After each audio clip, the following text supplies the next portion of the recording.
Hello everyone, how are you doing? This is Faith at Faith and Books. I am dressed up in my Regency garb. This is, you can't really see, this is a dress that my daughter made for me for Feb Regency. We had a Feb Regency party. The hardest part of this dress is putting on this little sheer thing. So complicated. And then I borrowed her little cap, which to me looks more colonial American than it does Regency. I don't know, I feel very colonial. Maybe it's because I live in Virginia and there's all this living history around here when you go to Mount Vernon and places like that. Anyway, I thought I would tell you about my experience living like Jane Austen for a day this past Saturday. So that was July 22nd. I can't remember the date now. And it was a very interesting experiment. Now, I did not dress up like this. I wore my regular clothes. By living like Jane Austen, I mean that I tried to live as close to the pre-industrial as I could actually do for one day. So I gave up the internet altogether. I hid my phone away. I didn't touch my phone all day. And I try not to use electricity. And I didn't drive. So I just stayed in. I didn't stay in. It was actually a beautiful summer day. We'd been having some really hot, muggy, unpleasant weather. But on Saturday, it was beautiful. It was even a little bit cool in the morning, and there was a lovely breeze, and it didn't get too hot, and it wasn't very muggy. It was just a lovely, beautiful summer day. So I think that really helped. And I was afraid that I would be bored or really feel like withdrawal from the phone, because really, I think I'm on my phone way too much. But far more than is healthy for me. But I actually didn't, and I think it was because I was so intentional about it that it really helped. I had thought up things, the way I was going to fill my time during the day, and it actually worked out really well. And I think the two things that I came away with were that putting away your phone, putting away my phone for a substantial amount of time really helped my mood, my focus. I just felt so relaxed and mellow. Like I didn't have any errand because I knew I wasn't going to drive. I didn't have any you have all these errands or things you ought to be doing. And, you just need to hop in the car and go get it or go drop something off or whatever. All that was gone because I wasn't going to drive. I didn't have, I wasn't like scrolling through Instagram or watching videos, and I wasn't like stumbling on stuff that was unsettling or would preoccupy my mind or anything like that. So it was, my mind felt quiet. I felt really mellow. That was the word that kept coming to mind. I just felt really mellow. Just relaxed. I was able to be in the present and enjoy the little things that I was doing during the day. It was a very enjoyable day.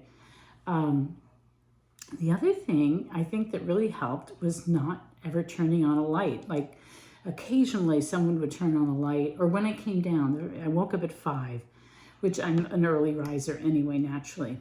And I just came downstairs. Of course, I knew what time it was because in our bathroom, there's a clock in the shower. And so, without me having to do anything, electricity was there and I could see what time it was. But then I came downstairs and I made some coffee. Actually, I just have some coffee here. And I do a pour over. I have a ceramic cone, and you put the paper filter in and then you boil the water on the stove. And I was only using my stove to cook. I wasn't using my electric oven. I wasn't going to use my slow cooker, my rice cooker, any kind of electric thing. So I heated the water, but I need to be able to see to pour the water in without making a mess. Pour the water over the coffee, but someone had left a light on, so I could see, they left the hall light on, so I could see enough to do that. And I hadn't thought about that I would need light, and I was so sleepy. I would have had to grope for candles and it would have been a thing. So I did use electricity there too. And then a couple times I noticed when I would go into the bathroom, I wouldn't turn on the light, but I would automatically turn on the fan. And I wouldn't realize that I had even done it until I was leaving the room. And I was like, oh man, I flipped on the fan. And then a couple more times I had to use electricity. I was doing all my dishes by hand. So I'd heat water on the stove, add it in. You have to put in a lot of hot water for it to heat up. But anyway, I was washing the dishes, which I actually enjoyed. It was therapeutic. However, my sink won't drain unless you flip on the garbage disposal. Like it'll just sit there for a while. It takes longer to drain. Even though I was trying to keep any garbage out of there because I have a compost bin, a compost thing. But there was, for some reason it's like that. So a couple times I had to actually flip on the garbage disposal in order to wash the dishes by hand. So anyway, it was a good day. Keeping the lights off was calming. It was really calming. Now it was summer, and so it's a long day and there's a lot of light. And even so, like in the morning before the sun had come up, but it wasn't like really up high, I tried to read or pray. So I pray lauds. Wait, the book's right here. Let me see if I can get it. So I pray from this book, and it's got morning psalms basically and then short readings. And I had to use 5 candles. They're right here. And even so, even with the sun coming up and light coming in the window and the 5 candles, I could do it, but it was a strain to pray. And it was the same way in the evening when I managed, because it was a slow day, I managed to pray 3 times a day. I prayed lauds, and then I prayed evening prayer and then night prayer. And the night prayer, I had to pray again with candlelight, and it was hard. What helped was I had a magnifying glass, and the magnifying glass not only enlarged the letters, but it made it brighter. Like the light reflecting through the magnifying glass made it brighter. So that's something I'm going to remember in the future. You have a magnifying glass if you're trying to read by candlelight. It really, really helps. I'm pretty sure they had magnifying glasses back then, right? They had people wore glasses and stuff, right? So, Anyway, so I filled the day up. The day went really smoothly. It was so calm. I walked a lot. I gardened a lot. I cooked. I tidied up the house. I did some housekeeping. I swept. I dusted. I washed down the half bath. I made, for lunch, I made a potato salad and deviled eggs. And one of the neatest things I did was I was trying out my new hiking boots, trekking poles, and backpack. So we are going, God willing, we are going to Montana in about 10 days time. And we're going to be doing some hiking. Now it's for older people, so it's not that we're going with a tour. So it's not going to be, they say it's easy hiking, but I wanted to get hiking boots because I've been hiking before where I didn't have the proper shoes, and my ankles, I have wobbly ankles, and it was really hard to walk on rocks. It was awful. So I got hiking boots, and I also got these trekking poles because of balance, and it helps you walk, and I wanted to try them out. And then I got a new backpack. So I walked from here to a farm stand, and I don't know how far away it is. It takes a little over 20 minutes to walk there and a little over 20 minutes to come back. And then I was there at the stand for 10, 15 minutes. But we live right next to a market garden, and they've been doing this. They were pioneers in the organic movement in this area. They've been written up in books. So my housing development got built in the 1980s, and then there's one that they just built since we moved here behind us. And so what I have to do is like walk out my backyard, which was great with the trekking poles because it's a steep hill and then there's a pond. And I'm afraid to walk down the steep hill. I can walk up it, but I can't walk down it because of my wobbly ankles. So with the trekking poles, I could go down the hill safely. That was great.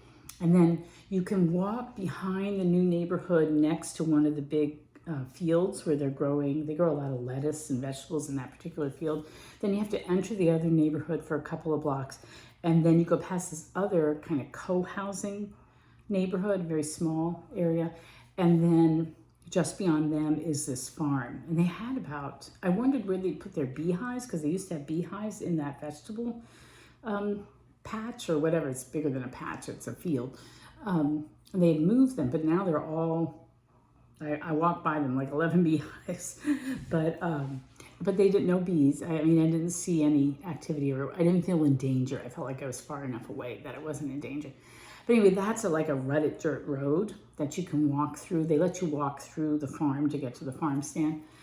So, and now it was really pretty. I didn't have my camera, right? But it was, they've turned that field mostly into flowers. So I guess for the bees. So it was very pretty walking through there on this dirt road with my trekking poles. Anyway, then I got to the stand and I bought fresh tomatoes, which were delicious, and cucumber, and what else did I get? A bunch of fruit, fresh fruit. I got a baby watermelon. It had to be little because I had to carry it back. And some fresh yellow plums and some peaches. Anyway, so I got a bunch of stuff, packed my backpack, and then turned around and came back. So that felt really good. And I also walked my dog a lot. So I got out and I weeded a lot. I did a lot of weeding. So anyway, so I was outdoors a lot, and I think that always makes me feel more alive, like more vibrant. It was such a beautiful morning. It was just glorious. And then, let's see, I played with the 7-year-old grandson for a little bit. We played cards for a while. He was kind of wandering around. He had come down with a cold, so he wasn't feeling so well. And then I just puttered around the house. I did some tidying, sweeping, like I said, just a bunch of little things. And then I tried to read after lunch. I tried to read up in my bedroom. I have a bank of windows in my bedroom, and the sun is coming down into my bedroom by the afternoon. But I have a lot of tall trees, and it kind of blocks it. And it was partly cloudy, like there were big fluffy clouds blowing by, but they were often blocking the sun. So it was kind of hard to read in the afternoon. That was a little bit of a strain. I was reading this, Sensibility, for Jane Austen, July. And then I drifted off, and then the 7-year-old's friends from the neighborhood came over, and they were really noisy, so I woke up. But then I decided that, because I had thought about this, to work on our study and all our books. So my husband was around, and I said, let's go in and go through the shelves that have mostly your books and see what you want to keep and don't want to keep. So we worked on that, and I'm going to do a shelf tour later this week, hopefully, because we did clear out 2 more shelves, and we organized one shelf, so another shelf. So it's 3 shelves that I could do. Anyway. So I did that. So it was like very satisfying day because of getting a lot of little tasks done. Like in the corner of our family room, for some reason, we just stacked up all these empty boxes that needed to be put out in the garage. So I got rid of those, and we came back from the beach like 3 weeks ago, and I had done a big load of the beach towels, but somebody must have moved them out of the dryer and just thrown them on a chair, and I just had been ignoring them. So I finally folded those and put them up in the linen closet. So like little puttery housekeeping stuff like that I did. And that kind of stuff to me is very satisfying. So it was very pleasant, and I didn't feel rushed or pressured about anything. Yeah, it was really pleasant. So then after we worked on the library for the study for, 45 minutes, an hour, I did go back upstairs and I read some more from Sensibility. And then I came down and I started making dinner, and I was going to have high tea. That was my, my very modified, very modified version of it. And I have 2 pictures that my husband took on the day. One is us picking our very first apple that we've ever been able to grow and eat. So last year we grew apples, but the deer got them. But my husband has this dream of having an apple orchard. He wants to grow apples. He likes growing fruit. So we have a lot of blueberries, blackberries. The blackberries are delicious. They're ripening right now. And we have cherry trees, and we have a bunch of fruit. And but he specifically wants apples, and we've had so much trouble. It's taken us years to finally get an apple. So there is a picture of us harvesting that one apple. There were 2 apples on this little tree. We left one up and we harvested one. It was delicious. It was really sweet and good. So I'm going to attach that picture, and also I'm going to attach a picture of the tea that I'd set up at night. So we had chicken salad sandwiches, crustless of course, cucumber cream cheese sandwiches. Well, I don't eat bread, or I eat only gluten-free, so I just had cucumbers and chicken salad. And then we had cheese and crackers, and those fresh sliced tomatoes, and what else we have? There were a bunch of sweets or pastries for them to eat. I didn't. I had some gluten-free cookies to go with it. And then I had peppermint tea. I made peppermint tea for everybody. I didn't want caffeine, so we didn't have regular tea. But nobody really liked the peppermint tea, except I thought it was delicious. So I really liked it.